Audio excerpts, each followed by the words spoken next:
here because I know and have been able to see and watch them be brilliant to captivate audiences and venues with what they do in the music they create. So I'm going to introduce these folks in a very particular way, if y'all don't mind, okay?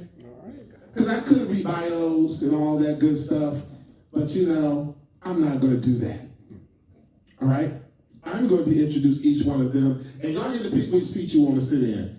We didn't have assigned seats. This is, you know, you get to walk where you're going to go. All right. Y'all ready? Yeah. All right. So the first person that we're going to welcome into this panel is a force to be reckoned with. Oh man, there's a special kinship because we kind of stepped out into this thing at the same time. Wow, like that's crazy. That's a lot of years ago. I know. But I mean, someone who is an amazing person and a savant with words.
Y'all, please put your hands together for Charlotte Hernandez.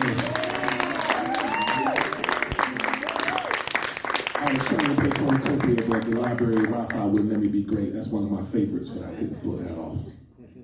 Next artist is someone also I have known for a very long time. I love to tell anyone who will listen about how he had to he didn't like me when I first met him. But it's okay. You know, I'm lovable, and he was finally won over.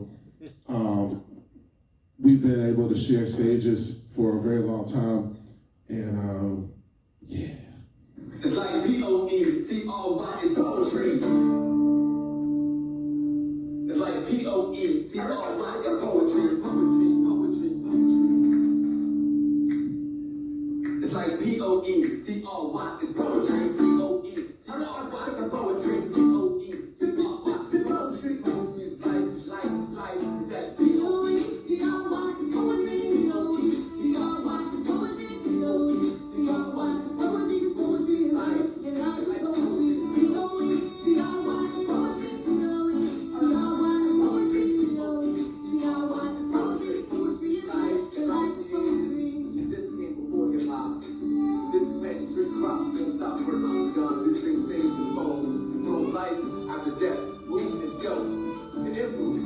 Walk for your life. This is goes to pipe. Every land and turn grass. Green. This is that. Y'all give it up for Josephus Pops in the third.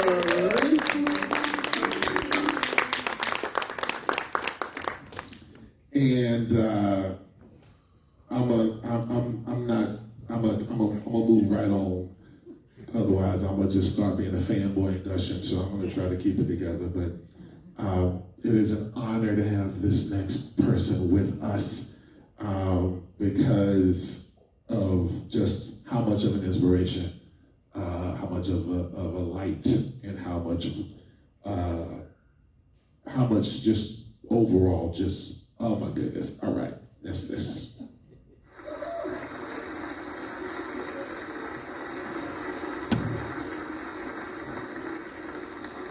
How you doing?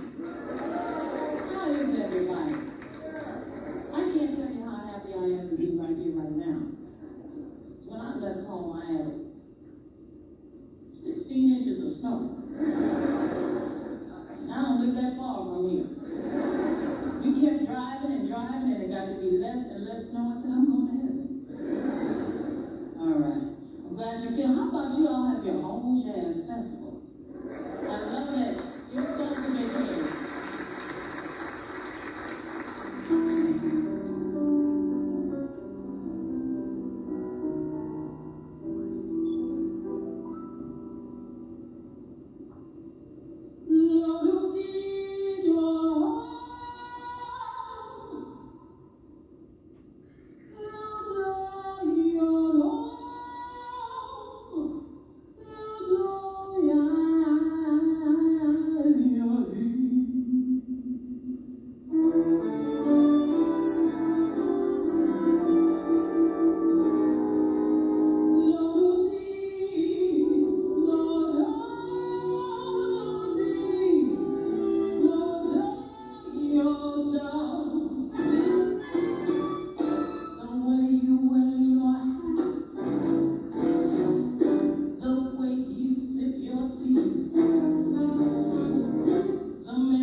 Y'all put your hands together for Nina Freeline.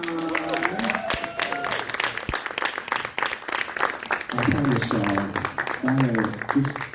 I had just two of them notes. If I carried two of them notes, y'all couldn't tell me nothing. You tell y'all, if I had carried two of them notes, y'all couldn't tell y'all, like, why is the son singing? He's supposed to be doing poems.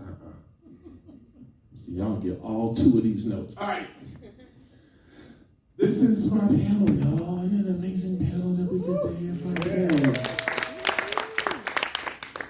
All right, so we let's talk. So I'm just gonna let y'all know I like to get into your business a little bit first, but not your personal business, but your creative business. So first thing I want to talk about is to talk about your creative process. In this world full of things to do and responsibilities and people vying for your attention and all of that, how do you find the space and the moments to create? How do you find the space and moments to create? Who wants to talk to us about it? Run. I run. I'm a runner. Mm-hmm. So I make sure I find time to run at least 3 times a week. That's where my greatest inspiration comes from, running. And then once I finish that, I get the chance to sit down and kind of put those thoughts together in my phone versus paper. We don't write on paper. The phone works. Me. Inspiration is hard. That's a question that, like, I don't know. It's complicated. Certainly changes with the seasons. I mean, we're all coming off of this whole experience of being locked down, and that certainly, or locked in, or COVIDing, or whatever you want to call it, certainly altered my experience and added, different, some new tools to my arsenal, I guess. Like, I think making the time, it kind of forced the time and space to have to sit and chill with yourself in a different way, that I have found quite useful. I'm just sitting and thinking. I'm a constant mumbler, a mind mumbler, and I constantly am saying things and taking notes, but also have a particular room in my house, and I've always had this no matter where I've lived, that is just my space to just sit and try out things without the pressure of other people hearing it. So if it works, I could try out things that may or may not work. in the public sphere, but I can try them out in private. And either way, whether they quote unquote work or not, I'm stretched by the effort. So yeah, I think my creative process includes a lot of experimentation and a lot of things that make me have to trust myself in ways that, you know, the only way I will know that I can is just by trying. So, Love it. Yes. Love it. All right. Oh Lord. Yeah. Oh Lord. Yes. All right. Well, this doesn't seem to be working, so I'll put it back. Can you hear me? Yes. Okay. So, for me, humility. You can't make yourself be inspired. This is something you cannot make happen. I don't care how great you may think you are. You cannot say,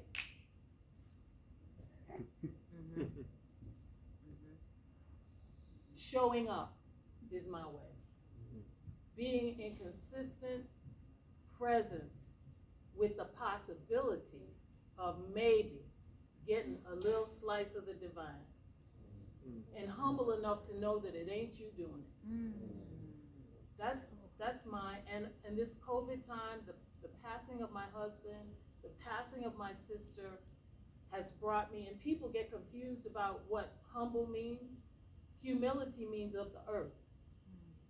It means dirt level, which we all are, whether we know it or not. You know, it's not a making of yourself small, it's a planting of yourself on the thing that will sustain you.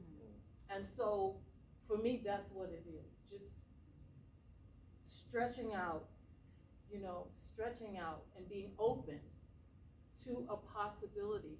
And maybe walking away with just some good, quiet time. Maybe that could be all it is, you know.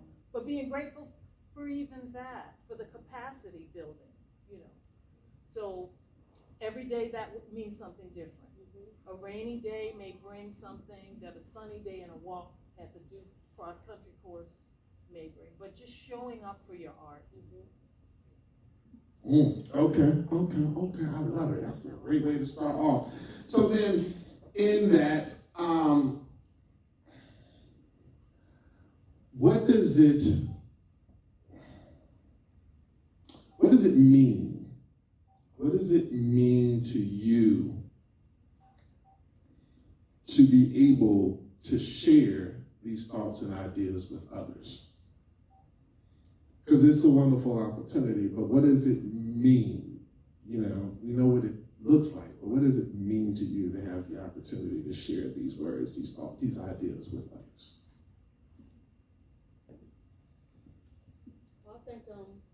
Well, I think it took, you got basically told how old you are, so I'm your age. It took me a while to admit to myself that for the things that I choose to put out and share publicly, the creative process is not complete until that happened, because of, it's kind of sort of what you're talking about, Nina, like this whole idea of humility and like not wanting to own the fact that I wanted people to hear what I created. Like for some reason I thought that was some kind of flex or some kind of gloating or some kind of ego-driven thing. But whenever I've only started using this word calling, just because I'm way more I'm trying to own my voice and what I'm capable of doing for the sake of the people who have given me license to do it, and have basically left me with stories to tell. And so feeling like the process of actually sharing it with people is the period at the end of the sentence when that is the choice. Everything ain't for everybody. But when it is the choice, if I don't do that, I'm not complete with the work. Anything else? I think it means life. I think it means purpose. As an artist, it's the air that we breathe. You know, we look to, I don't know if validation is the word, but I think sometimes just having a chance, opportunity to share what we create is a blessing in itself. It's like doing the work, getting a chance to share it just makes all the difference in the world. Because you want the world to hear what you created. You're proud of your children that you wrote and performed, and you want an opportunity to share with somebody else. So it means a lot having a space and a platform to actually share your gifts, validated, appreciated, and respected. I like that word. The mic is working now. The mic is on. I love that word calling, sister. I love that word calling. Because it takes a little bit off your shoulders, right, doesn't it? Yeah. You be like, oh, you let them shoulders down. I've been called. This isn't about me. This is something coming through me. And there's a difference there.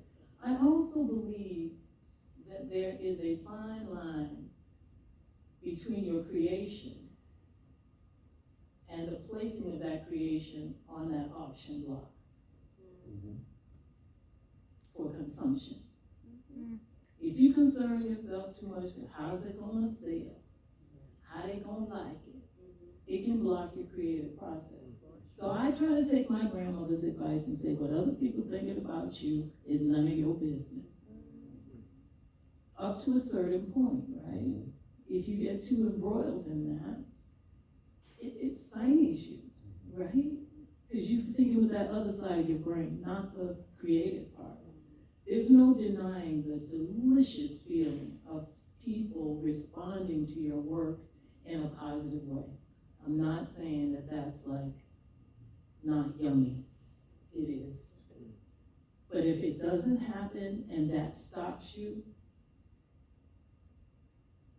that's also not good, right? Right? If the not getting adulation from others means you stop doing your art,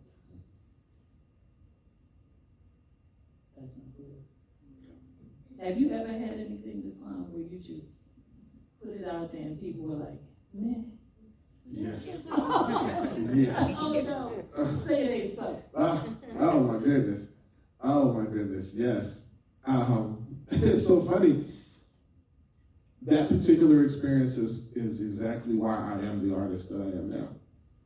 Because not only did the audience respond like that, but the host of the event also said something that I was just like, yeah. I was like, oh, what? But it also, but yeah, so that moment definitely happens. But you make a decision in that moment. It's a decision to be made.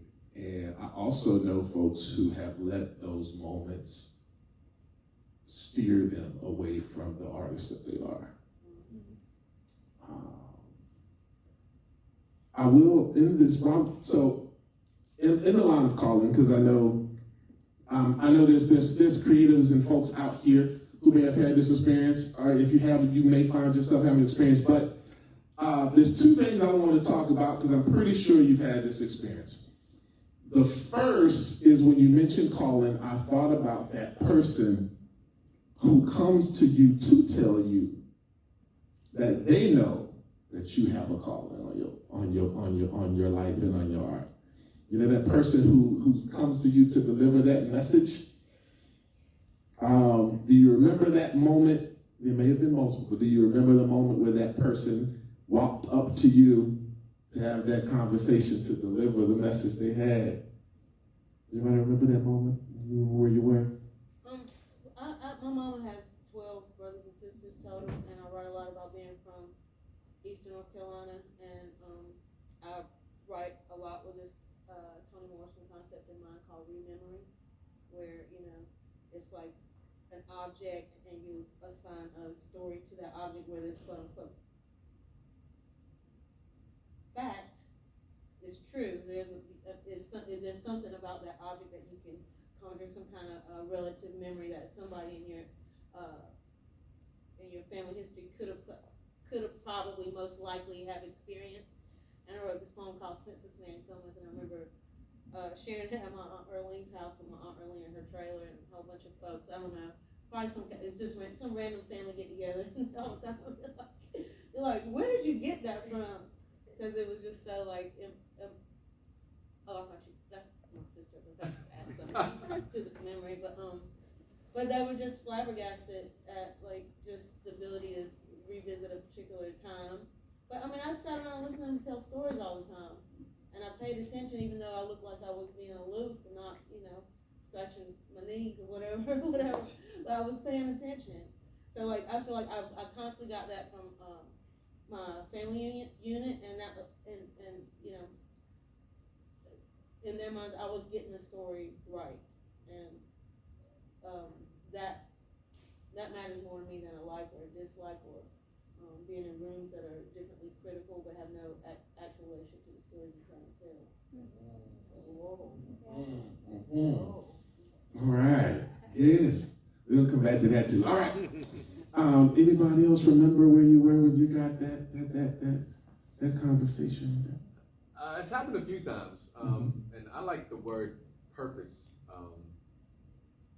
Calling, I don't know if I ever got that before, but a purposeful. I got called a street pastor one time. I was like, pastor? I cuss way too much to be a pastor. You must have me mistaken. But I think what I took from that moment, what I've learned over the years, is that this art form we do creates community, much like a church.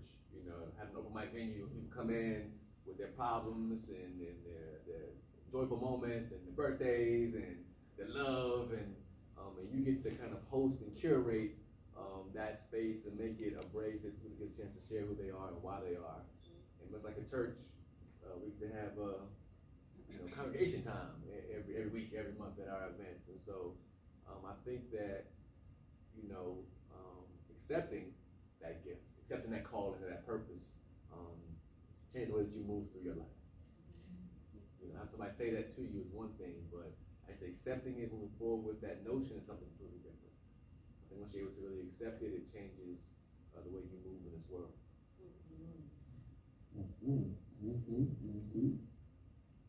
All of my early nods were in church, or through the church community. You a pastor too? Oh, apparently.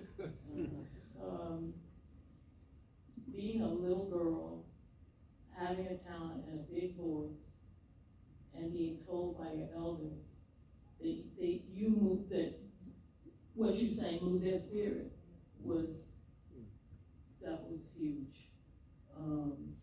But I also got the message that my talent didn't belong to me, which is not something everybody gets. Some people go to conservatory and they develop their craft and they own it and they think of it as their creation. When my grandmother took me around to the sick and shut in, the ones who couldn't make it to church, she brought the program from church, and she brought the Bible to read the pieces from the Bible, and she brought me along. I was quiet. That message was, you've been given a gift from the great unknowable one, and it is yours to share with the community. And it isn't yours to hoard or to disrespect or to anything. It is ours. Not a dime was ever paid. No money was transferred. There was a transfer, but it wasn't that kind of energy. There was an energy transfer, but it wasn't money. And so those early messages, although they weren't spoken like, child, you have a calling on your life, it was more like who you are encouraged in these different spaces. And they weren't public facing spaces like this. They were personal spaces. In Sister so-and-so's living room, she's too ill to get to church. So those were my early affirmations that, And it's meaningful. I'll never forget, I was in Grand Rapids at a bar and just got through performing. I go over to the bar, order my drink. Person beside me says, I got it. I said, thank you. I sit down. He turns to me and he says, I can tell you are a believer. Now, it took me a minute. I because I didn't know what conversation we were getting ready to have. But it was a beautiful conversation. But the fact that it did not matter where we were, that needed to be said based off of what that person just got through experiencing. And so, you know, the thing that I want to kind of pull through this is the necessity of figuring, of owning and being okay with the moments that you get to create, finding the ways to allow and be present for that in your life in the ways that it needs to be so that you are open to what you need to create. Recognizing the blessing of the gift that you have to be able to create, and also knowing that it matters to people. You won't always know where and when it matters, but it does. Is the line, are the threads that I'm pulling out of the beginning of this conversation. And I feel like it's an ongoing exchange between you and the world in service to something that is often greater than ourselves. What is one thing or two things, you know, what are rules? What is one thing that, and you interpret this however you interpret the question, that's what I always tell you, however you interpret the question, there's never wrong way to answer. What are one or two things that you intentionally always carry with you when you go to perform? My own mic.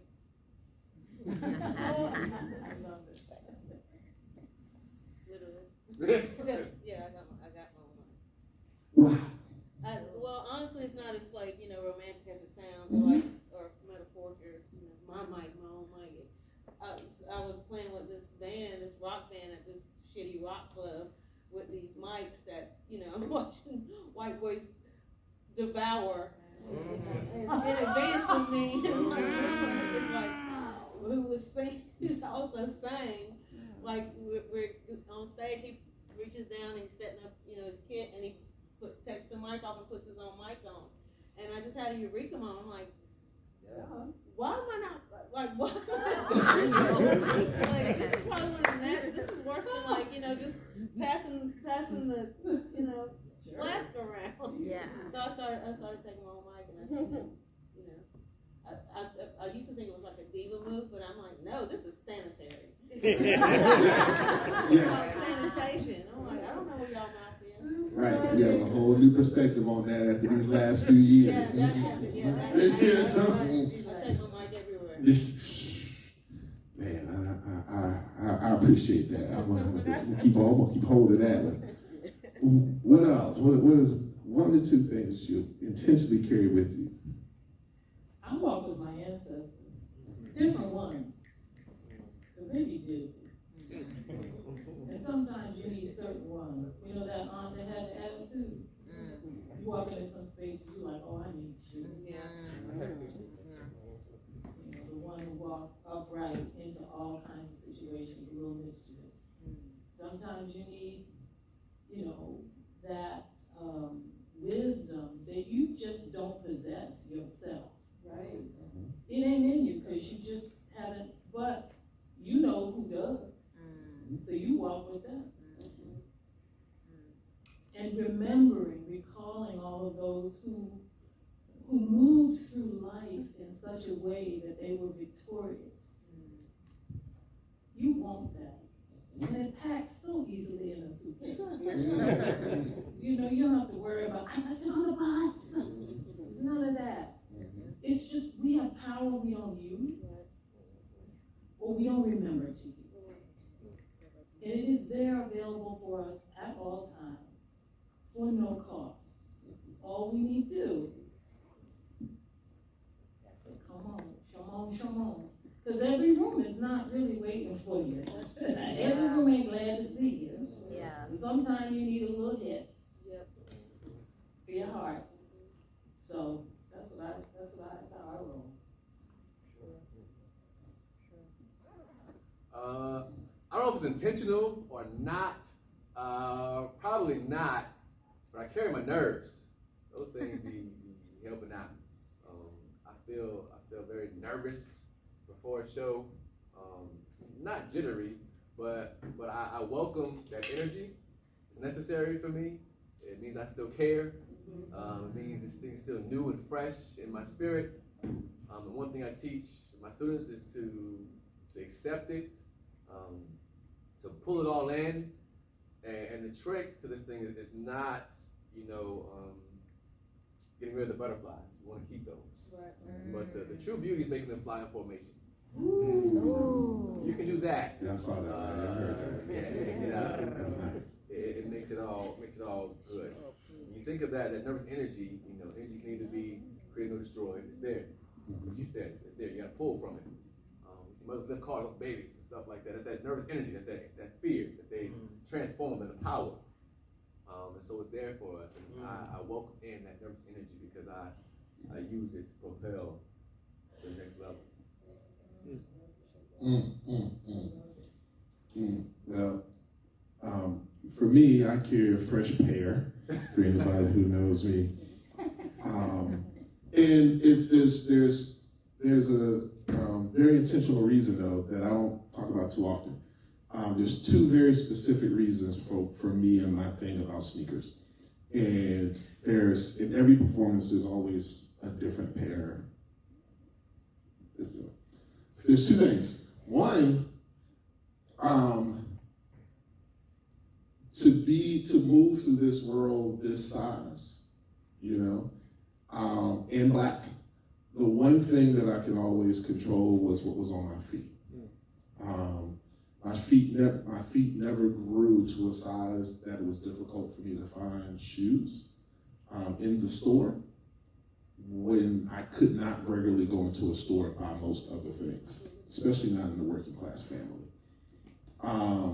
So the idea of that's the first thing. So the second thing is I know ancestrally, there's an idea of us touching foot to the ground as a way of renewal. But I'm walking in the places and I don't know where I'm walking or where I'm going. The foundation that I stand on is really important, so I start there first.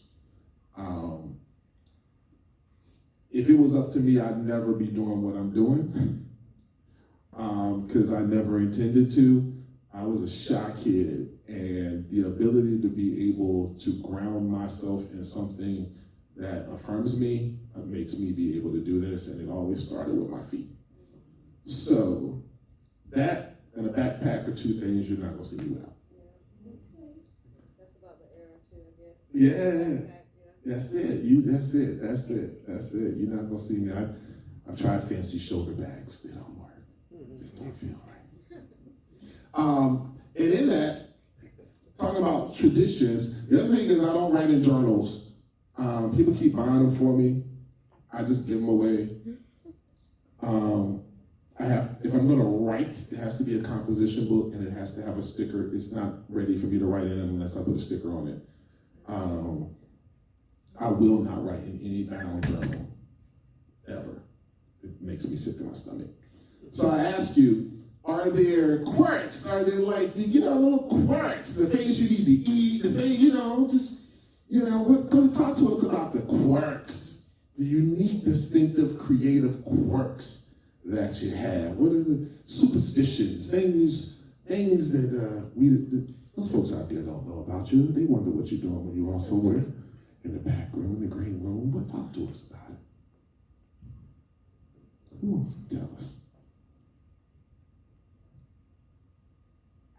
It's such a solitary process. I don't know if it's a quirk or not. Oh. Maybe it is a quirk. I gotta have my coffee. What's in it? Just a little bit of half and half.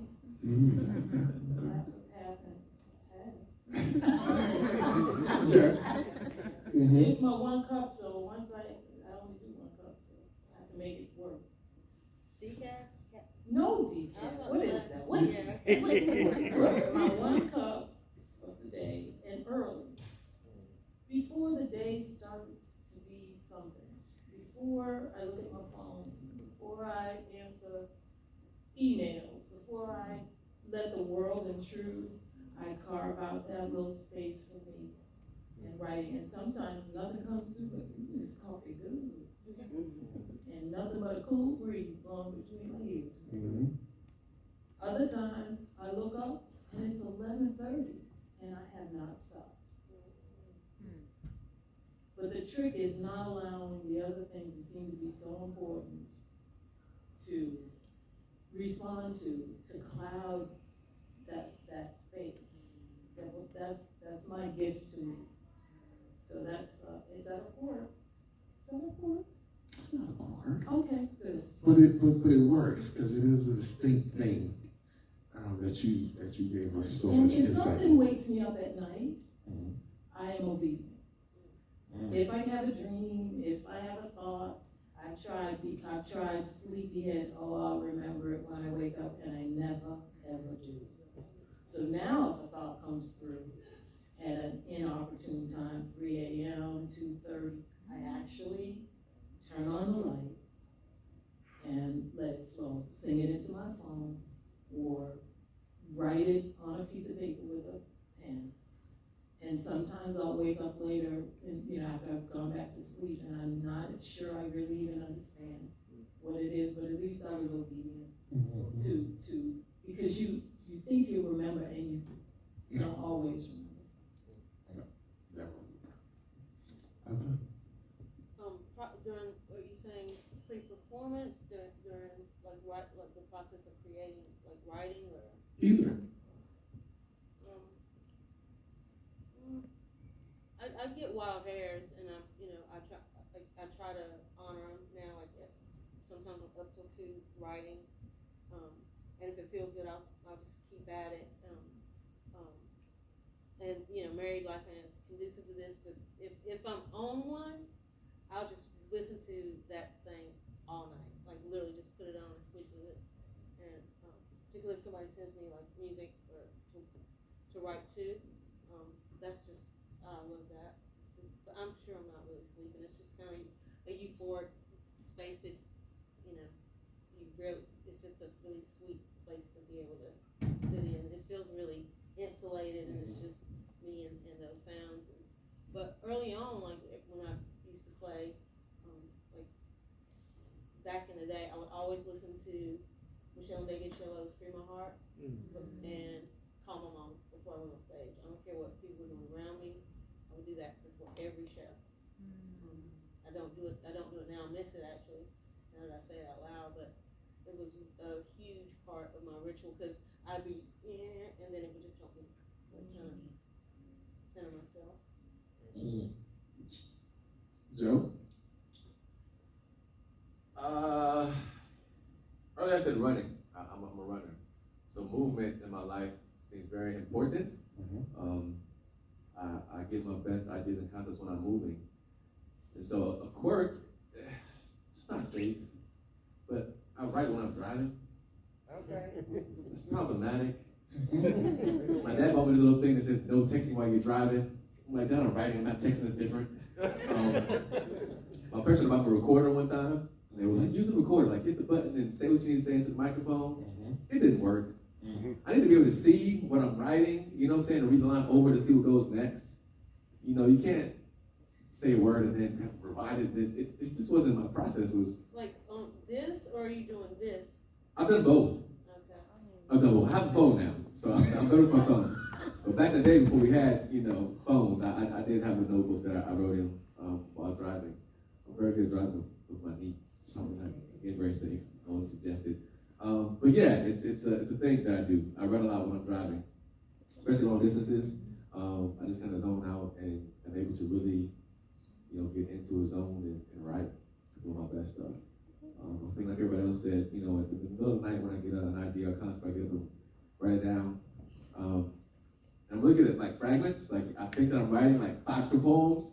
At the end of the day, it just be one poem in 5 different places.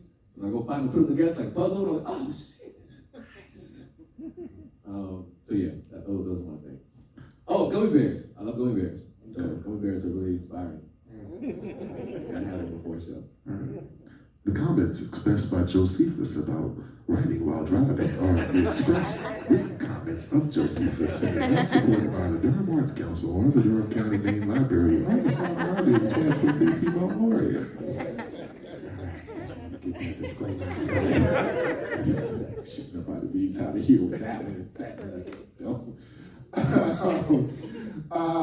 So one of the things about this, in case you're wondering why, this is probably an awkward panel, as panels go. One of the reasons for doing this is too often I feel like that the conversations with artists that are about the humans that they are as artists doesn't happen enough. Ultimately, we oftentimes have to wait a lot of years before anyone ever asks artists to sit down and have these kind of conversations. And I'm like, all that wisdom and insight could be useful way before you get to the point of having folks come and sit to talk. And so I want to take this opportunity to kind of not only for you to kind of get to know more about these artists, but for you to be seen and heard in them. When you start to realize that some of the things that go on with them also go on with you, and some of the quirks and some of the idiosyncrasies and some of the wisdoms and the way they think about things are the ways that you thought about things, and some of the experiences are the same. Because that's very important, so that you know that what's happening with you is what happens. And you can find that in folks and know that there is community in this beautiful art and this gift of creativity and imagination that we're given. I do want to offer, music. So I'm going to ask each of you an individual question. Josephus, why music? Because, you don't have to do it. Like it's not required. But what was it about creating the experience that you created with the Poetry Cafe that led you to the vision of putting the band together and crafting the music that you have? Man, that's a good question. I don't know. I think, for me personally, I remember more people, especially in our community, because poetry and music wasn't a big thing, saying I cheated. You cheat using music, your words aren't good enough by themselves. You need to have a band behind you. I heard that a whole lot. But for me, the two were never separate. Like, I think even when we write in our minds, it's to a rhythm, to pentameter. So I heard the keys, the violin. I'm very inquisitive when it comes to being creative. So I was like, ooh, I can do a poem with a beatboxer? This might be, let's try it, you know what I'm saying? Get that triangle over there. I was very curious as to how it would sound. And when I heard it, I was like, oh man, it's crazy. I love it. I'm not going back. So I mean, I'm capable of doing either or, but I think that the music's always spoke to me. I was always interested in finding ways to adapt what I did with music. And I think the very first time I did a poem with music, I was at A&T, and I was out on the steps of the Union writing. And there were two guys up there playing the guitar. And I was like, hey guys, want to do this poem with me real quick? And they was like, yeah. And that shit sounded great. And I was like, you know what? We're gonna be a band. You're my band. But yeah, man, you just see it. I think so often we get stuck in that box we think we're supposed to be. But the world's a big place, man. And I happened to be sitting there, and I was damn sure gonna see if it sounded good with what I had. And it did, and I never looked back. I just continued to create, and experiment with music and vocals. Yeah, which is part of what I do. Nice. And now, Charlotte,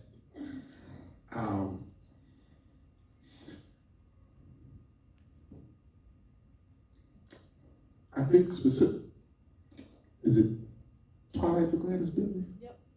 Okay. baby? No, it is. Okay.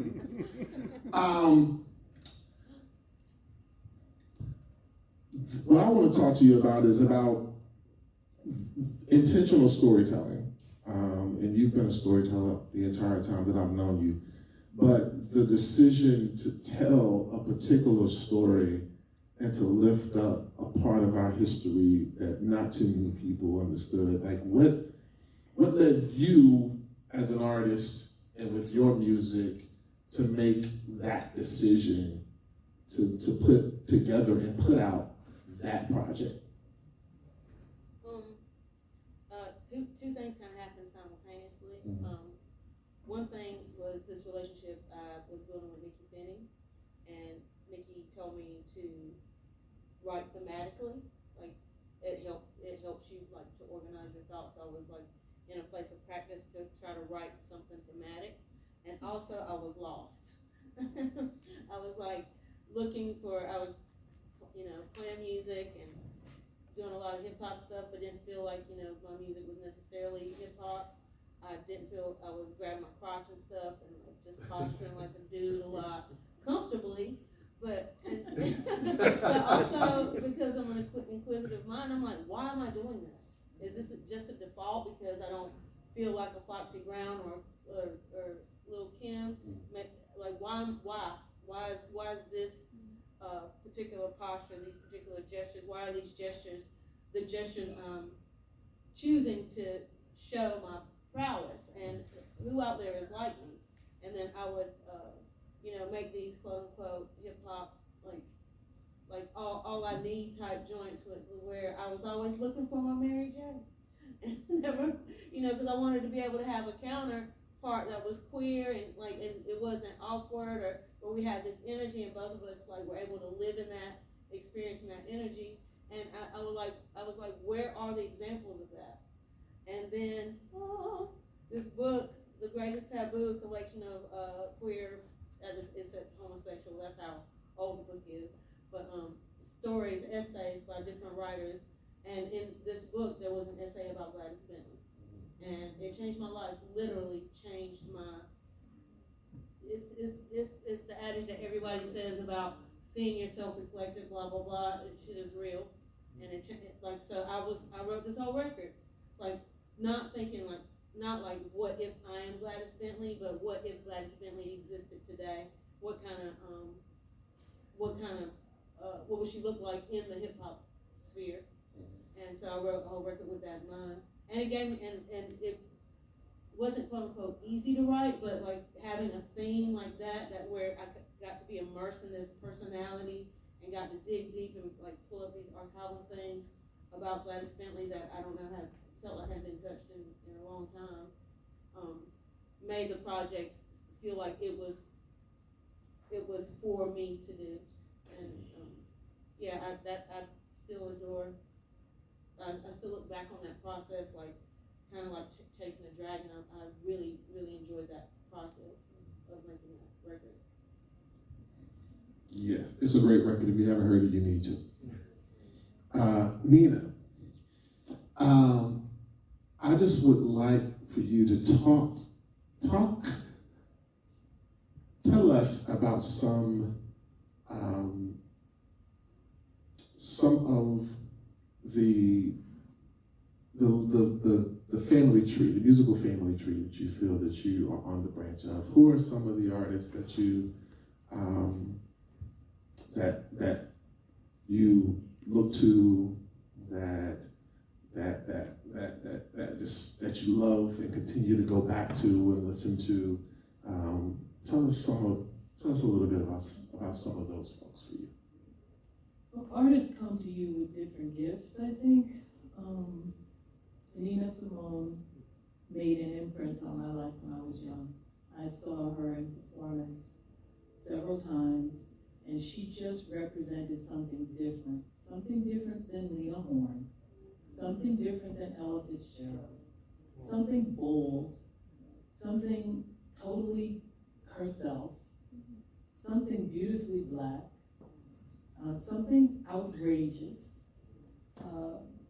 And so when people say, well, who are your influences, you may not hear Nina Simone in my voice, but in terms of the way I walk in the world, without apology, yeah. And I think to be blessed to have a career that has spanned some years is really something to explore and to be grateful for. Because I think at this point in my life, my voice is continuing to evolve, right? It's not the voice, I listened back to some earlier, my first record, or, you know, some old cassette tapes, one cassette.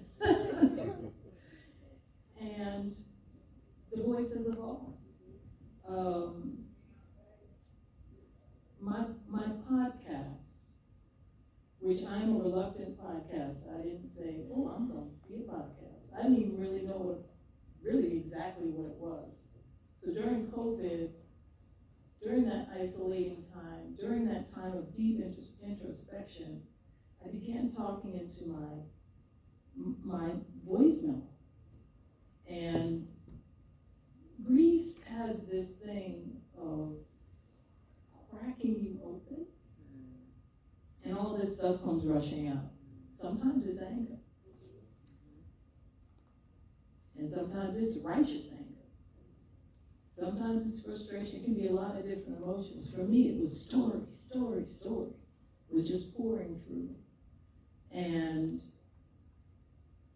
I tried to write fast enough to keep up with it, and I couldn't, and then I started talking and singing into my voice memo, and then before I knew it, I had all this stuff, which seemed very personal and very tied to my own individual experience. And I shared it with a friend of mine. She said, girl, that's a podcast. I said, what? A podcast? And that was a bit of a revelation, because I didn't see the personal and the universal occupying the same sphere. She said, this is what the storytelling and the fact that I possess two voices. I have a voice that speaks story forward voice, and I also have a musical voice. So I can slide between the word sung and the word spoken in the same space. And that has become my new practice. To slip and, anybody ever see a slip and slide? It's a slip and slide. And that has just opened up a whole nother where I now have new musical ancestors, like Maya Angelou and others whose voices speak lyrical moments to me, you know. And so I'm so super curious about where this is going to take me. It's so delightful at my advanced age to find this new space to occupy that has words spoken and words sung in it. And so I'm just grateful. But I feel like somebody who's holding on to the end of a ball of yarn. I'm just grabbing on. It's rolling on, and I'm just falling behind. And it's a good feeling. And I'm more curious about the different voices that I hadn't really been that into. It just hadn't. It seemed like it belonged in this spot. Poets are over here, singers are over here, performers are over here. And now they're all sort of joining in the dream space and saying, yo, we got something. June Jordan, we got something to say. You know, Mickey Giovanni, we got something to say. And it's an inspiring time in my life to be creating with these. Yeah, I have a podcast where I sing and talk, and then sing some more, and then talk some more. So I think that's a beautiful segue to the fact that there is now a spoken word poetry album category. There was a lot of work over the last few years to get this category, to separate poets from out of audiobooks and comedy albums and all of them biographies of famous people that would win every year. Every time we had hope that someone would break through, some really, really famous person would suddenly release an audio collection of their life story, and of course, that's who's gonna win. Especially if they're like, I don't know, president.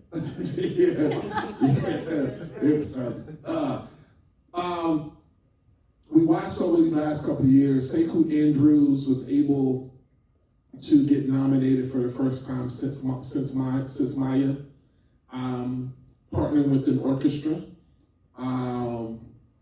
Then we saw J.I.V., who most recently did win, to really kind of challenge and make his way with the project. And then we had the standalone category, and finally we can say there is a spoken word Grammy-winning artist in its own category. That's not particularly what I want to talk about, because it exists, it is a thing, and this is the time period where everyone is submitting albums. You're going to suddenly start seeing folks post things for your consideration. But the thing I want to talk about is that it opens up something that I believe is really important, and that is making music, right? The art of making music. It can seem intimidating for some. There are folks I continue to kind of meet who really, really are anxious about the idea of their words set to music.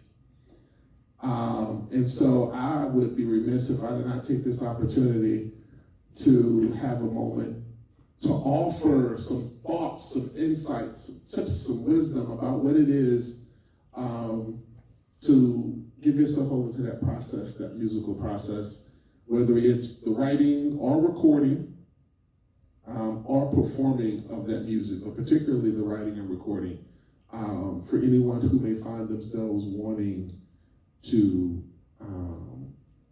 put those thoughts and ideas down. What do you have? Can you offer about that process of making music? It's an open-ended question. So it's a beautiful process. Especially when you have a live band. I think one thing that we've heard a lot of is poets turned rappers who try to do a poem or a trap beat. It just does not work. It's horrible. The express written comments by Josephine are the express written comments of Josephine. Okay, go ahead. But the words are just so powerful, and I think when you are creating music and a sound, you have a producer or a band or an instrument that is working directly with you and your voice and your style to create something authentic for your work. Again, it just changes the game completely. And I think it opens you up to something new. It allows you to be more than you thought you could be. So often as poets, we think that, all we know is what we see, what we've seen be successful. And so something to take a step outside of the norm and try something new, and you may surprise yourself. You may like it. Okay. So I would just say, don't be afraid to try new things. We are all evolving every single day. One person that can stop you from doing that is yourself. Oh, so you just ran into it with unwavering confidence. It was just like... It's not about confidence. Okay. I do not sing well at all, like yourself. But the point is that they say make a joyful noise. It's the Lord. They ain't saying to be on beat, on key, on rhythm. Just joyful. Be happy about it. Some joy is good for the bathroom. This is also true. Shower joy. But not being afraid to make that effort is part of it that I enjoy. Well, I think we also need to be critical of each other. I think I appreciate critique. Critique holds me to a certain standard, and I try to work with musicians who are critical human beings and creatively critical, creatively, constructively critical. Like, if and you know, I say all the time, you know, I like to work with cats who are way better musicians than me because it makes me stretch, and you know, and I like to be challenged in the space of music. I respect cats who play the instruments that they play. I can write and lay down a bass line and take out my MIDI keys and make a decent drum track. I'm not great at producing melodies, so I have cats on call for that. And also, like the bass parts I create, they're like skeletal. Most of the time, the skeletal examples of what the larger idea is, and I always try to work with cats who can help me flesh out their idea because I trust what they also bring to the table. I don't really work with cats that I'm just like, here's exactly what it is. I'm like, I like working with you because I know that you have a particular creative skill set, and I know you'll talk shit to me if it's whack. Yeah, that's important. And collectively we craft something that I think is, because I'm also like really hesitant about the genre stuff. Genres are weird, not really beneficial, particularly to Black artists. Like, so if we're all pulling from our own individual musical experiences and where we come from, like we are right just by nature of what we're all bringing, creating a genre in and of itself, just by getting in the room together. And I just like I'm never bored by that, and I'm never not challenged by it. And so like to me, like the excellence, the imperfect excellence, is about, you know, being in a group that I trust, being in a group of musicians I trust, then being able to say, show that this is dope, show that this is let's visit your third draft of this, and I trust them when they say that, you know, and I want them to trust me, that what I offer and what I bring to them, and I know that I'm trying to bring stuff that'll help elevate all of us, and then it becomes an exchange on that level. Okay. All right, so we got courage, not confidence. You know, give it a try. And then collaboration, who your collaborators are, who you work with, and the idea of being willing to be challenged and pushed is important. And not want to be whack. Not want to be whack. You can't want to be whack. Critical isn't critical, because that is very real. You should, especially. I'm halfway kidding, but yeah. No, it's very real. It is very real. I've seen those spaces where there's way too many people going, yo, that's good. No, it's not. Yeah, just critique. And good and bad is not a measure to me. Like and dislike is not a measure of critique. I mean, like I'd rather people like doesn't do much for me as an artist. It doesn't move my work in any way, forward or backwards. Like I love that. Like or not like. Yeah, that's not a measure of You know, this is really interesting to me because the creative process itself to me is a dance. And the listening part of it is more important than whatever it is you think you brought to it.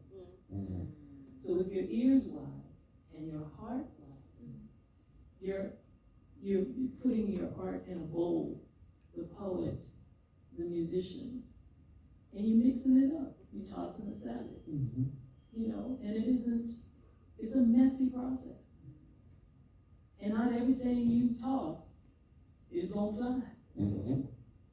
And things can't be so precious that you're like, wait, that was my idea. Ideas are weightless. They're a dime a dozen, they're about a gallon. There'll be another one, you'll be all right. It won't kill you if you don't use it exactly in that way. So listening is the most esteemed, beautiful skill. Your ears and your heart will tell you if it's working or if it's not working. Or if it needs further refinement. Give it a chance to simmer. Let it simmer. You know how much better soup tastes the next day after you let it simmer? Let it simmer. Every idea off the top of the dome is not going to be killing. And if it is, you're a lucky duck. But we become so attached, so ego attached to, you know, what are you trying to say? Always go back to that. You put something out there. Are you saying, musician, poet, is this the word that helps me say what I want to say the way I want to say it? If not, is it another word? Is there some silence I could employ? People be sleeping on silence. maybe talking and talking and talking and talking some more, it wears the silence. So that mutual respect, and you are so right, surrounding yourself with people of excellence, people with different ideas, and seeing how it goes. That to me is the magic, ingredient. And I just want to say about this Grammy category. Mm-hmm. I was in the room where the discussions were taking place. Mm-hmm. Everybody didn't want to see it happen. Mm-hmm. But J. Ivy busted the door open. I pray a poet wins this year. A poet wins this year. So some of it is going to require education, so that we encourage those who may think that the Grammys ain't anything. I didn't say that word. I just said the first two letters. And who feel that if there's no place for them to be in that category, I hope people are encouraged to go ahead and submit. Yes. Because it's a new day. Yes. It's a new day of possibility. Now, you can't help if Don Cheadle or somebody else puts out something that has a really famous name who does something that could win the popular vote. But I think it's going to be important to look and see how many new names populate and how many new voices. I mean, I think that's really more the point than who wins, is who are the new voices that are percolating up from the community who need to be heard. So I'm just saying. I'm glad you said that, because one of the things that is critical to this is submissions, right? We need submissions to maintain the category, improve the validity of it, and we need those voices. That's first thing. So tell all your homies, all your friends, everybody, we need folks. And one of the things that I did not think about until this happened was also making an intentional effort for more of us to be a part of the Recording Academy, because there has to be familiar folks who are voting, and it's going to take time before there is a swell of enough people who are familiar. Otherwise, it does become a popularity contest. And who's it, Lana Del Rey? I'm not gonna go down that path, but there's a couple of folks out there who already are playing with this, and how you see it is more so by the media categorizing, starting to use the word spoken word around these artists, and I'm like, here we go. But I have to say, in the rooms where people are deciding is this or isn't this, there are more people who know. There are a few more people who can argue against a prevailing notion of what belongs in the category, but that does require that we, join in and have our voices be heard, because what will be said, if it becomes a weak category with only a few submissions, they'll say, well, it's not a strong enough category to stand on its own. And I know that isn't true. I know that is not true. You're always going to have folks trying to slip through with some la-di-da. I mean, that's just the truth. Yep. And there will be discerning ears who will be able to say, that right there, that's la-di-da. Anybody out there have any questions? Before we move on to the reception, I have one last thing I want to do. But before we do that, I want to see if there's any questions. Y'all been hearing us talking. I know you've got thoughts and ideas, and let's see. Go ahead. So I have a question. Both Josephus and Shirlette mentioned before, when they were presenting their art, that you said you felt like putting it out in the world was a flex. You said it was, you used the word not looking for validation. What's wrong with that ego being part of it, right? Why was that a negative thing?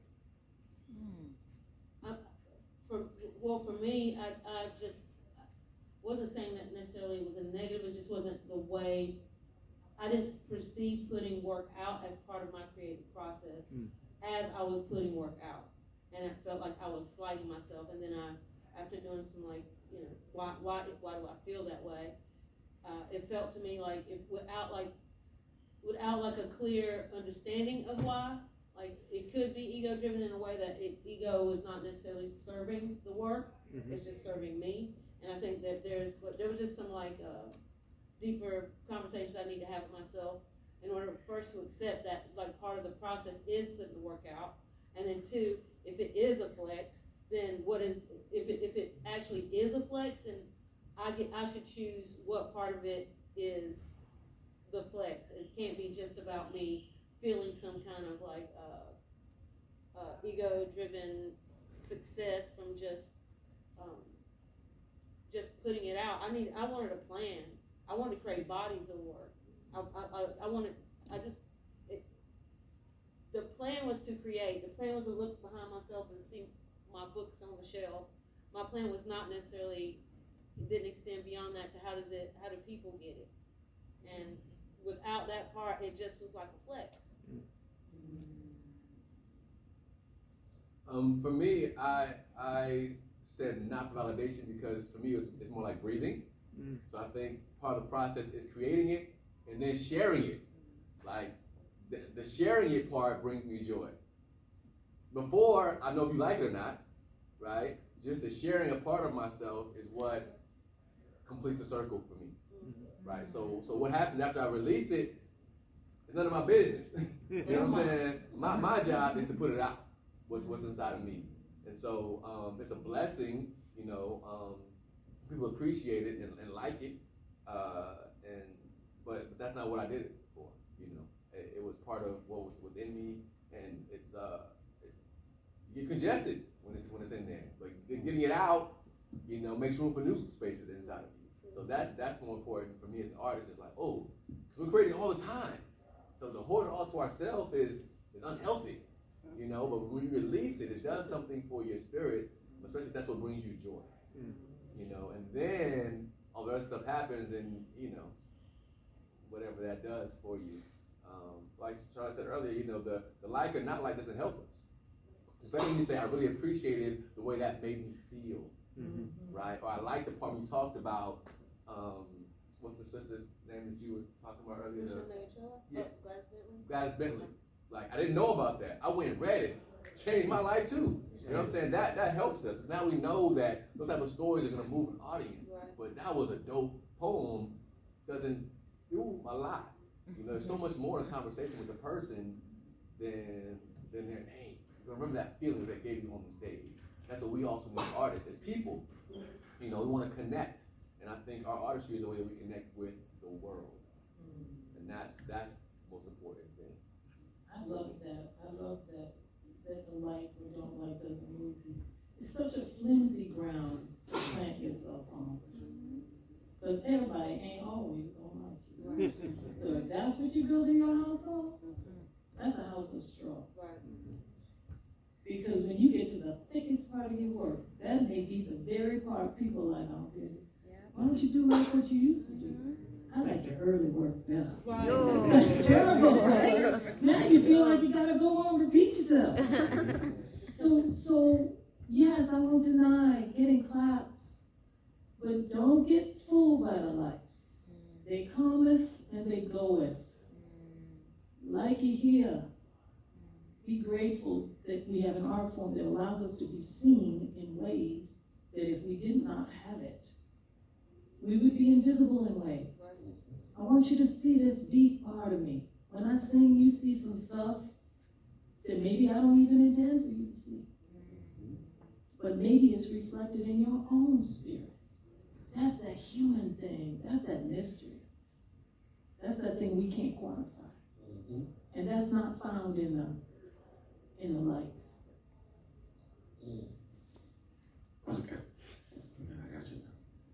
So when we look at how the discussion has gone, and I look at this whole notion of the category, spoken word, and if we embrace it with the music, you know, for me, there's a tradition of jazz poets, and there are those who even wrote the lyrics. Eddie Jefferson, Oscar Brown Jr., you mentioned, for jazz standards, and performed them, and recorded them, and made them available. And if we look forward to what this category will be, and these categories are all for marketing, among other things. I know you didn't want to say it all. You know, but I think, you know, for me, my question for each of you, are there any of these so-called performance poets, spoken word artists of note that have informed and or inspired you or come to mind? You know, because for me, it's somebody like, Amiri Baraka is recorded jazz poetry. Larry Neal, his cohort with Black Fire, is probably the biggest inspiration for me. But then Jane Cortez would be another, highly immersed, and then maintained a band with her son, Denardo, Ornette, and others. So are there those sorts of folks? Because I come out of this performance poetry tradition previous to spoken word even being used, and then moved into that realm. Are you asking about contemporary folks, or? It could be whomever, contemporary and or 20th century, 21st century, I would say. Because all of them stand to bear to have probably been recorded and or seen and heard. Jane Cortez matters a lot to me. I'm honestly I've not really kept up with the genre of spoken word in more recent years. I'm interested in like what you were saying, Nina. I think the best thing about this category is that it gets to these names that we've not heard yet, except for in the more intimate spaces where the spoken word is happening. We actually get to be turned on to them, so I look forward to that. I just kind of got this, I don't know, I got kind of kicked out of the spoken word space first. Nobody did it, I did it to myself. Just got kind of removed from it because I wanted to write for the page, and then I wanted to make music, and I didn't want it that line blurred from myself. I think there's a space for some education and some exposing ourselves to some of the young poets. I heard something that Tank did with Robert Glasper. So this is a nook and cranny moment where if you are really wanting to vote in those categories, you owe it to yourself to get familiar with who is out there. I, like you, remember Oscar Brown Jr. I remember some of the people whose shoulders these younger artists stand on. But I don't know that they know that. I mean, it's just such a great opportunity for education here, I think. Yep. And so, which is, you know, of course, we know about J. Ivy and Malik Yusef because of their work with Kanye. But more specifically to answer your question, and I appreciate Robert Glasper for his particular work because he produced Amir's project, Amir Suleiman, who's amazing, and we have known for a very long time. I first met Amir at Joe's event in Greensboro. Asia Monet's project, her project is amazing.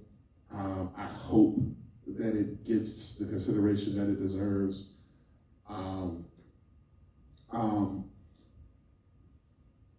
But I'm glad you asked that question because outside of name recognition, when you think about Malcolm Jamal Warner, when you think about just last year's slate, minus Amanda Gorham, because first of all, it was audiobook. Second, it was Amanda Gorham. But it was an audiobook, it should not have been in that category. We had a renowned elder in that category in Ethelbert. So those are 2 out of the 5. What you have left is you have Malcolm Jamal Warner, who has been exploring music. Theo. Yeah. Who has been exploring music for a long time with his band. You had Jay. Yep, you had Jay Ivy, who's been active, you know, been in the midst of this for a while. And then you had Amir, and Robert did Amir's project. Because even Amir in music, you know, he's been recording his poems to music for a long time, and he's also an MC. But this that project and that synergy, which had a little bit of modern and a little bit of traditional in it, was about the collaboration with Robert.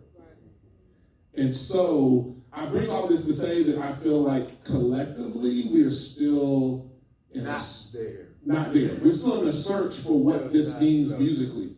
Because there's some of us who came from the era of to compete, to put the poem over an instrumental and record that, which is a little different than some of the traditions where those two things were not two pieces you just put together, they were done in tandem.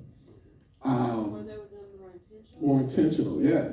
And so this is a great educational opportunity where we need to have more conversations about what this means, especially when the music palette is a lot wider, especially when we're talking about young Black and brown folks, like their music palette is way wider.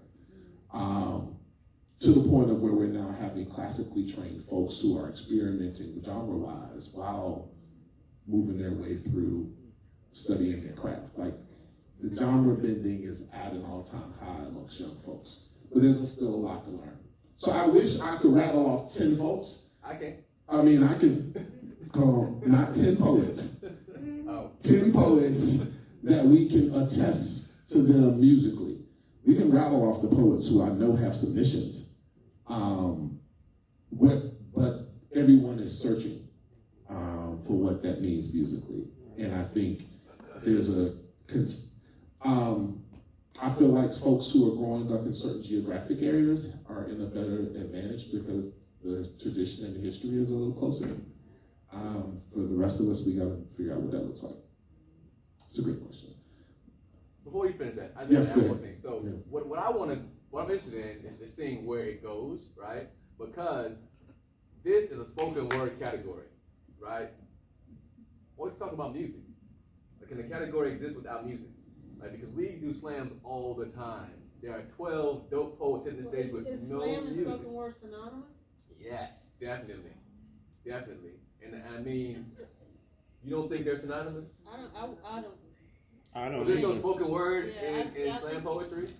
No, and I think that what you both of y'all just did with the no is kind of exhibits part of what the issue might be. Is there a working definition for what spoken word poetry is? There is not. Exactly. So, is not. and everybody, and maybe it's cool that everybody's definition belongs in the pot, but I always believe it should be elements like that people agree upon, like just base elements.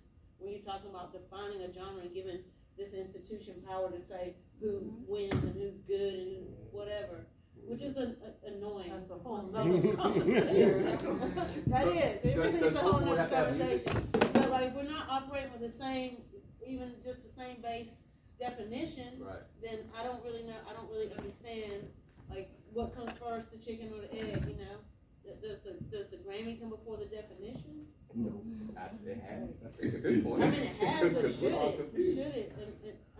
I mean that as a sincere question. Like, how do we, now that is the case, how do we, now add the definition to the actual category? Which seems a little bit like putting the elbow, like going around the elbow to get to the thumb to me a little bit. And that is a conversation. I will share this. Some of the voting folks did share about the journey that has to happen for acapella albums to stand. And I'm just raising that as a legitimate, like, this conversation is a legitimate concern. Because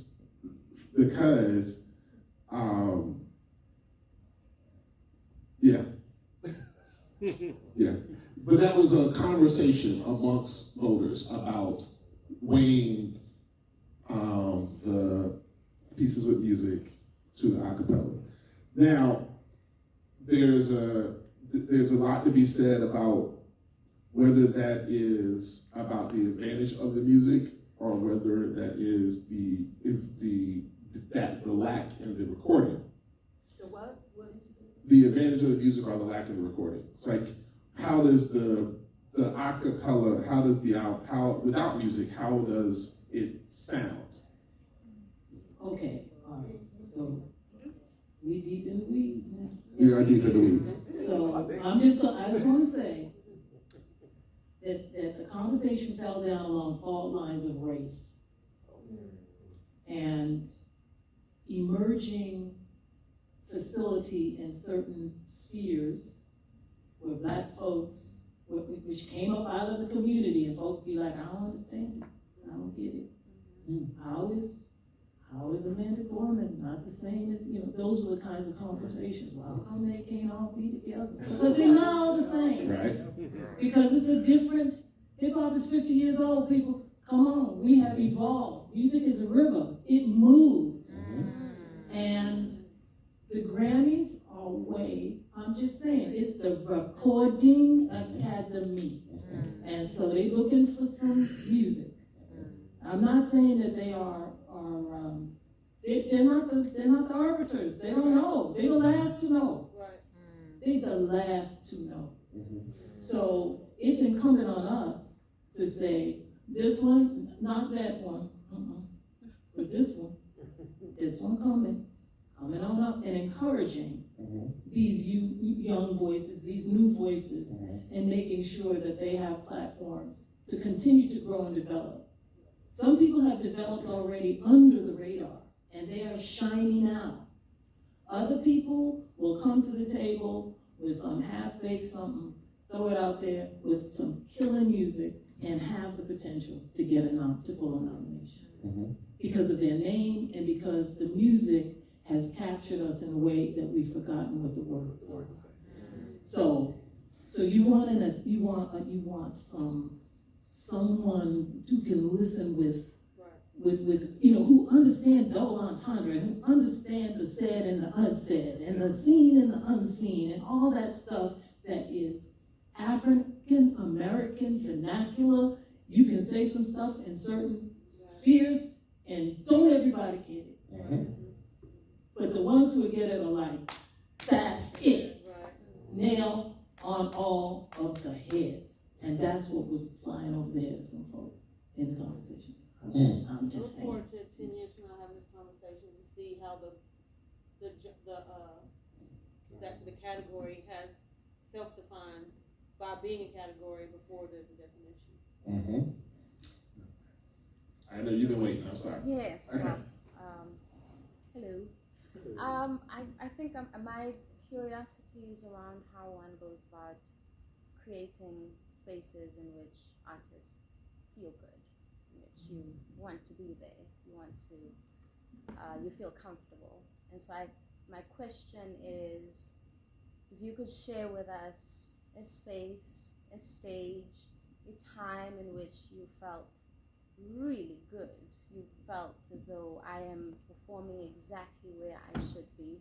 Could have been because the light came through just right, because all the logistics were handled in exactly the way you would have liked. Maybe you had your mic, or maybe, maybe the audience responded to you in the way that you needed. So I'm just wondering if there was a space, a time, place, or maybe you'd aspired to be on that stage, but whatever that is, if you could share it with us, please. All of us or me? All of us. Everybody. You go for it. In every single situation, it's love.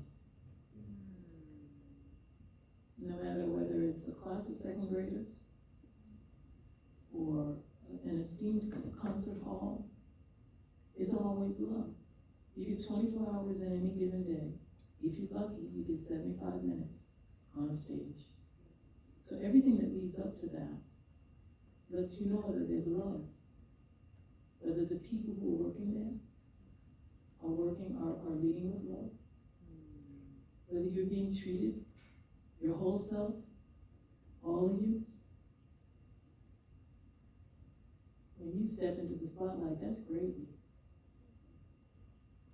So to me, it's love, and it doesn't matter where the place is. There have been some very humble on the back of a flatbed truck kinds of situations, and there have been some grand places where there was no love. It was a business. You come, you do, bye. So where there's love, where there is real, I see you, sister, I see you. Can I get you some orange juice? You hungry?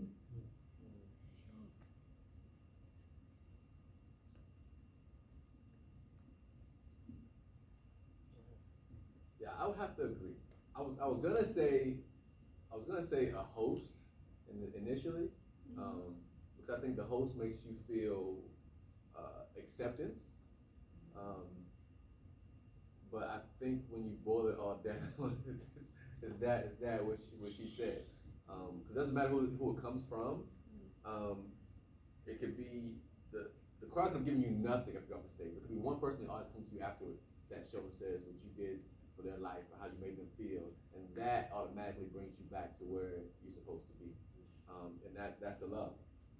And that's what the host gives you, that love that makes you feel like you can do this. Because a lot of times you get up there and uncertain if you're gonna be enough, right? Knowing that you have something, but not knowing if it's gonna be enough. And I think the host, that love, reminds you of what you're really there for. And it doesn't matter where it comes from.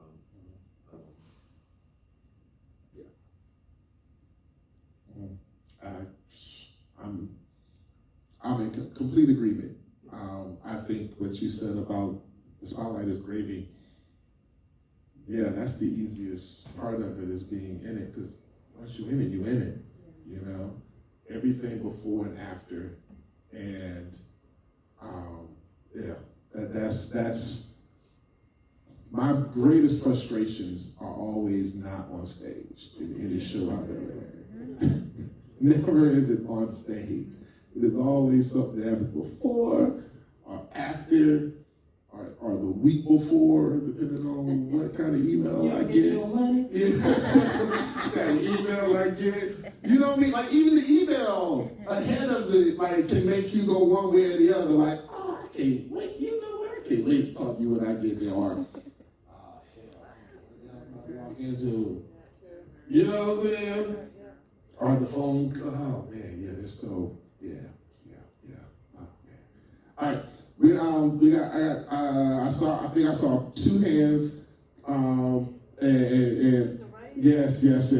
So we're gonna do two questions and then we're gonna move on. Thank y'all so much. Well, first of all, I want to say thank you to each of you. I've enjoyed it. This has been educational. Like, one of my questions had to do with education. It's like, what was the role of education in your work? And it's very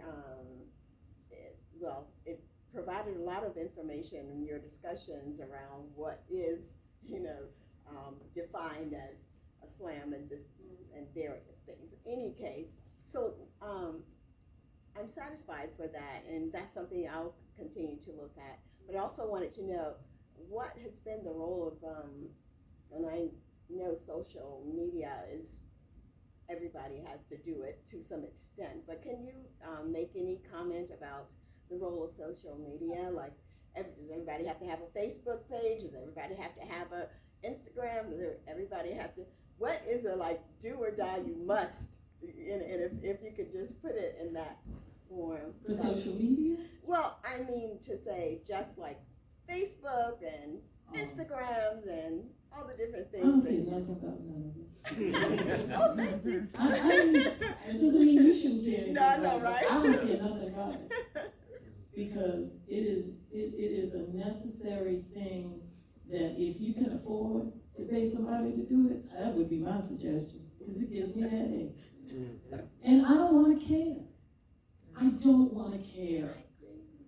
10,000 likes, 20,000 likes, and people don't like you. You can buy likes in China. So, but can you get Is likes out it there? necessary? It depends. Is it It necessary? depends on what your goals are. Yes. If you are interested in having 100,000 likes, I suggest you get a No, Facebook page. not necessarily.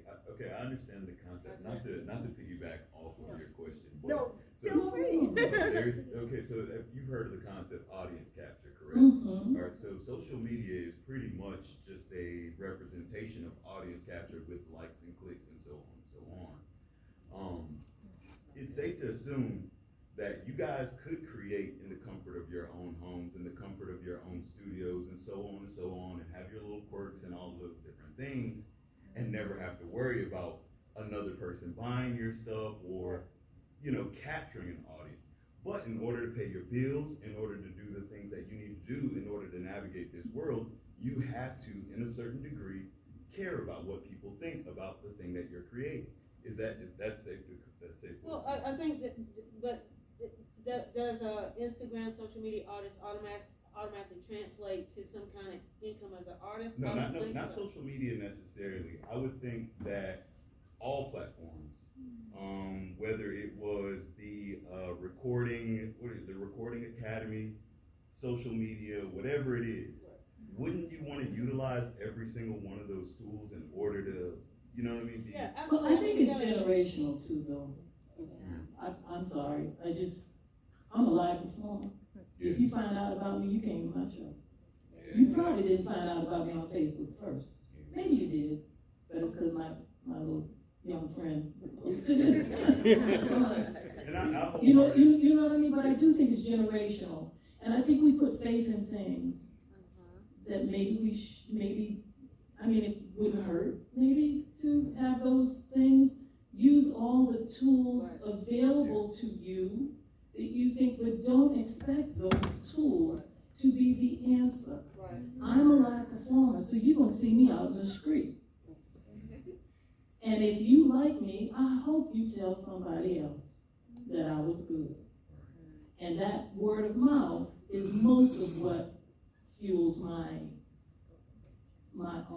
art. I don't know about anybody. No, I agree. I think it's a tool, and my thing is when the balance of things gets skewed to the where social media becomes the only way that particularly younger artists feel like that it's not just a tool in the belt, it's the tool.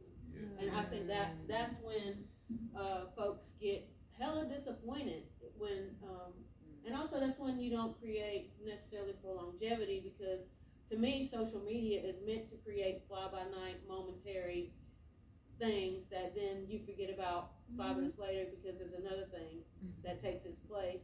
My thing is if you are an artist who is thinking about what am I creating long term, what is my body of work, I think you have to constantly be thinking beyond the tool of the day, and that's just for the sake of just collecting and having different tools. I mean, I can't not do social media. I do believe that.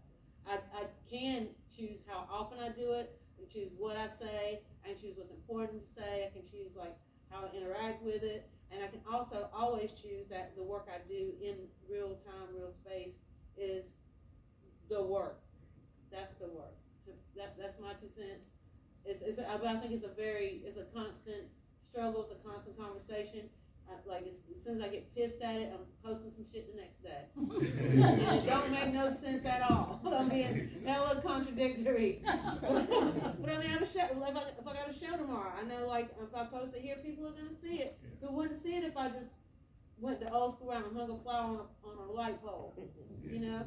So you gotta consider that. And there's a reality which is pretty amazing that I can post some joint on SoundCloud, and all of a sudden I'm in Germany and I'm sitting in Durham, and it just happened, which is a really amazing. I give that props. That's a beautiful thing to be able to do, but I don't want to do it at the expense of the interacting and getting sweat on me from real live bodies in real space and rocking out with you in the audience. That's the mode for me. But that ain't that. I think it's a constant conversation you got to have with yourself.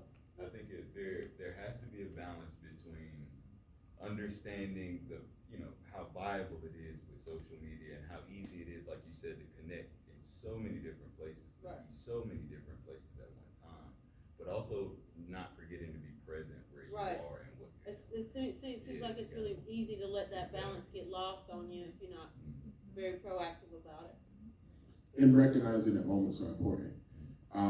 One of the things on the arts administration side, very rarely do I hear folks lifting up an artist that they want to be a part of something because of their social media following.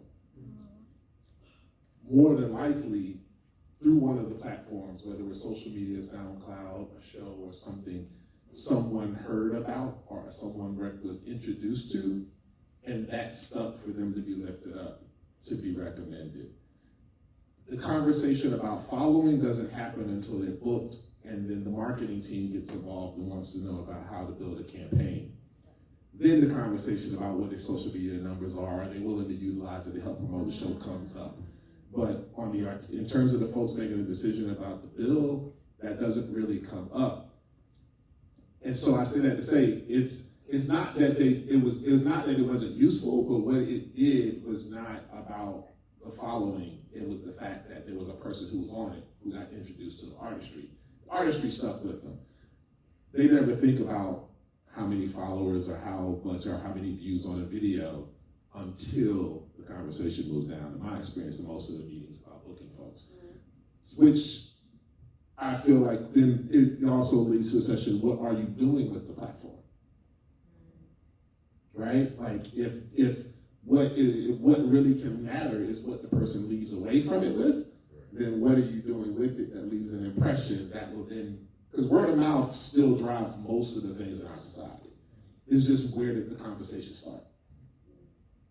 Not to interrupt again, but social media is a platform. It's not egalitarian, right? It's not in the tech company's best interest to help support an artist. So an artist still needs to be doing, I think, things that are outside of that tech world to not be beholden to these tech companies and their algorithm, right? It's an important marketing tool, and the ability to reach people all around the world really quickly and communicate with your audience, absolutely really valuable. But ultimately, the tech company owns that access, and they own the content in a sense. So building that audience outside of that, I think, is really vital for a long-term success. In the booth right there. And it's seductive too. Yeah. You can get drawn into, as an artist, get drawn into the managing of that such that it takes away from your time to actually create the art. Yep. So, yeah, it's, yeah. Thank you. James. Yeah, so I'm not an artist. I'm an avid consumer of art, and I found this very informative, inspiring, and thank you all for sharing sort of part of your inner selves to us, and I think it's so valuable. And so my question is, I see this is being recorded. How's it going to be shared, or if it's going to be shared? I would hope it will be. Okay, so y'all, great question. So it is being recorded. I've done this for each one of them. This is the third one. Currently, they live on my YouTube page, partly because Piedmont Laureate doesn't have a YouTube page. But, and so that was the easiest way for me to make sure it lives a place where it can be continuously accessed. So if you look up Dasan Ahanu, exactly how it's spelled, that's not what I meant to say. Yeah. But if you look up Dasan Ahanu on YouTube, you'll find it, pin the page, and you'll see, I'll have this uploaded in the next week. And we're going to do one more in Orange at the Eno River Arts Mill in October 26th. And that'll be the last one of my tenure. Well, hopefully not the last one, but it'll be the last one that I will have the illustrious support to pull off. But these have been great, and folks have enjoyed them, so it's something that I'm looking to continue. But that's where the videos are living, so you can find them. And for a little while, I'll post on. If you look on the Piedmont Laureate blog. What I will also do is in the blog, I'll make sure that there's the videos are reposted so you can find them. So the Piedmont Laureate, piedmontlaureate.org will be another place you can look. So one thing to know, when you're leaving, we got to leave out that door or around the corner and out. So we got to leave from the bottom because everything else is locked up. But I also want to thank Celeste, because Celeste has some things available for our reception. And she will tell us where all that is located real quick. Yeah. Hey y'all, what a pleasure it was to hear from them, right? So when you leave this auditorium, take a right, just spin around the wall, you'll enter the Maker's Lab, that's where our reception's gonna be, and that's your same way out tonight. As he said, everything else is locked down. Security will grab you and bring you back this way, you'll be wasting your time. So please just exit this way, thank you. And DJ Perfection X will be playing also, so he's gonna spin, so feel free, to take a look at the reception, grab a drink, grab a bite, you can mosey back and listen to some tunes, meet some people you don't know. I want to once again, Josephus Thompson III, and it's Josephus, the Roman numeral 3.com. Isn't it? Yeah, it is. He didn't think I was going to be able to say that. Yes, that's his website. We have the amazing, illustrious Nina Freeline. Yes. And then, of course, Shirley Emmons. And I think your website is ShirleyEmmons.com. Yep, and NinaFreeline.com. Nina.com.